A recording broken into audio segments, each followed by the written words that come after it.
Wajah-wajah ini mungkin familiar bagi mereka yang kerap berlangganan majalah pria dewasa. Namun tahukah Anda, kini mereka sedang bersiap untuk berjuang dalam pemilu legislatif mendatang. Destiara Talita, model berusia 25 tahun ini, kini resmi terdaftar sebagai caleg Dapil Jawa Barat 8. Sebelum bergabung dengan PKPI, ia kerap berfoto untuk majalah pria dewasa. Meskipun nihil pengalaman politik, Destiara mengaku serius dengan pencalekannya. Bukan hanya Destiara, Kamel Petir yang merupakan penyanyi dangdut ini juga resmi terdaftar sebagai caleg Dapil DKI Jakarta 2 dari partai PKPI. Perempuan yang kita kadang-kadang mau masuk ini, ternyata dia tidak bisa menunjukkan ijazahnya. Ya kan?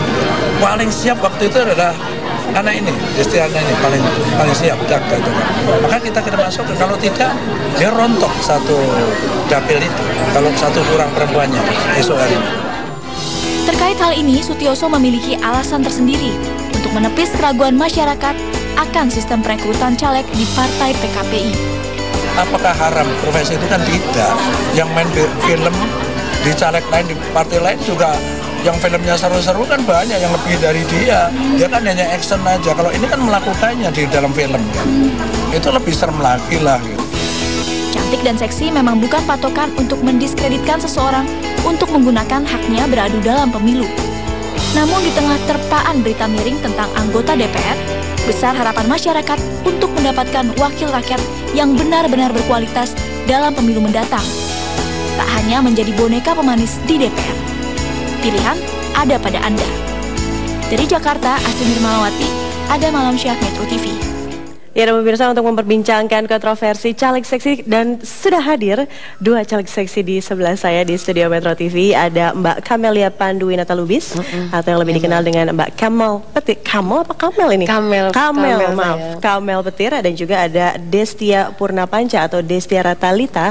Tata, terima kasih. Ini manggilnya apa nih? Tata sama Mbak Kamel ya. Terima kasih sudah hadir. Nih judulnya sudah kontroversi caleg seksi. Menyandang caleg seksi ini gimana sih? Beratkah atau justru jadi senjata kalian untuk kampanye? Dari Mbak Kamel dulu deh. Kalau Kamel sendiri pribadi menilai kata seksi itu sebenarnya politik itu juga seksi loh. Kenapa politik seksi? Loh, buktinya Metro TV aja menyiarkan hal-hal yang anas, berbau seksi itu jangan dikonotasikan dengan negatif. Tapi seksi lebih pada apa ya, menarik, menarik, indah, dan masyarakat meminati gitu. Benar nggak? Tadi Anda menyebut Anas, berarti kasus korupsi yang seksi? Bukan.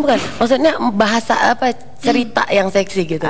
Yang diminati. Berita seksi. Jadi politik itu bukan hanya dinilai dari konotasi yang seksi yang negatif ya. Sekarang tergantung pola pikir masyarakatnya aja. Menilai itu seksi atau enggak. Kalau kita berpikir foto yang seperti itu biasa dan dia tidak jorok pikirannya. Sekarang kita marilah bersama-sama bahwasannya Indonesia itu, masyarakat itu pintar-pintar lah semua, nggak semuanya menilai itu menjadi porno gitu. Kalau Kamel pribadi atau mungkin yang ada di sini, mungkin ada sebagian orang menilai enggak, porno itu seni ya. Oke. Kalau Mbak Tata sendiri gimana, Mbak Tata? Kalau saya sih, menurut saya seksi itu udah negatif ya. Jadi saya lebih suka dibilangnya cantik daripada seksi. Sedangkan mungkin media hanya mengekspos foto-foto saya yang memang kebanyakan seksi, cuma nggak semua foto-foto saya seperti itu. Tapi ngomong soal foto seksi nih, dari dulu adalah model seksi dan sekarang jadi caleg seksi. Itu gimana ceritanya sih? Kan jauh sekali tuh yang dari dunia hiburan lalu ke dunia politik. Apakah memang ada role model gitu? Ada yang mengilhami atau menginspirasi Mbak Tata untuk menjadi caleg? Untuk menjadi caleg, awalnya sih jadi gini ya. Saya udah 2 tahun jadi model. Maksudnya selama 2 tahun itu orang nilai model majalah dewasa itu negatif. Tapi saya ingin merubah diri saya juga. Saya nggak mau selama ini saya selalu dibilang dicap model seksi, model porno lah secara negatif. Jadi untuk kebetulan pas kemarin proses pencalekan juga saya, ya walaupun saya hanya untuk menutupi kuota 30% wanita saja. Hanya untuk menutupi kuota 30% saja. Tapi saya jadikan ini sebagai kesempatan saya untuk membuktikan saya juga bisa berbuat hal yang positif gitu. Kalau Mbak Kamel sendiri gimana awalnya bisa jadi caleg dari PKPI? Kalau Kamel ya di PKPI Seksi, kalau menurut kami seksi itu semua Mbak juga seksi, semua wanita itu seksi di Indonesia. Jadi seksi itu biasa, nggak yang sesuatu yang membuat dia seksi terus dia nggak smart. Nah, jangan salah loh. Nah, kalau sekarang yang dibutuhkan masyarakat adalah yang smart. Yang smart. Kita di sini bukan hanya sekedar kita ini kita seksi dan kita bego gitu. Tapi kita di sini kita seksi dan kita smart dan kita sekolah dan kita adalah warga negara Indonesia yang sama haknya untuk menjadi calon rakyat. Atau kok mungkin tadi saya pengen meng-highlight pernyataan dari Mbak Tata yang mengatakan bahwa saya dinobatkan jadi caleg hanya untuk melengkapi kuota 30%. Itu merasa dimanfaatkan atau gimana? Sebenarnya sih tidak ya. Karena dari saya juga saya mau, ya kebetulan ada kesempatan untuk jadi caleg, ya kenapa nggak manfaatin kesempatan ini aja. Saya nggak merasa saya dimanfaatkan. Karena saya juga belum ada yang partai minta dari saya gitu. Kalau Mbak Kamel? Kalau Kamel sih memang kebetulan selain Kamel bernyanyi, memang sudah ada basic dari kuliah dulu berorganisasi. Kuliah di mana? Di Universitas Al Azhar Sumatera Utara. Ngambil jurusan? Ekonomi akuntansi. Ekonomi akuntansi. Memang tidak minat ya. Nggak ada kali orang yang punya pengen cita-cita jadi caleg, tidak ada.